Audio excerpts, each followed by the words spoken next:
من لێرەوە ئەمەوێت زۆر سپاسی بەڕێز ژێگری سەرۆکی حکوومەتی هەرێمی کوردستان کاکوبات بکەم کە بە زووترین کاداتە سەرخەت و بەڵێنیدا بە پزیشکان و کارمەندانی نەخۆشخانەی شار کە موچەکانیان بۆ بگەڕێنێتەوە و موچەکانیان نەفرۆکێت. وە لێرەشەوە ئەمەوێت زۆر سپاسی هێزەکانی دژە تیرۆر و هێزەکانی ئاسایش و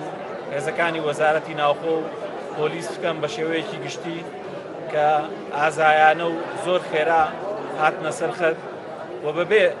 ئێستیسنا هەر هەمویان بەشدار بوون لە دۆزینەوەی تاوانبارەکان و گەڕانەوەی پارەکە. یەکەم ڕێژەی پارەکە نزیکەی ملیارێک و 200 ملیۆن دینارە. ئەو کارمەندانەشی کە دەستگیر کراون بە مەبەستی لێکۆڵینەوە بانگێش کراون بۆ لێکۆڵینەوە لە بابەتەکە، بەڵام ئەوە کارێکی ئەمنی و بەڕاستی ئەمە تەداخلیتیان ناکەنەوە وانخوایان نەتوانن بڵێن کێ تاوانبار.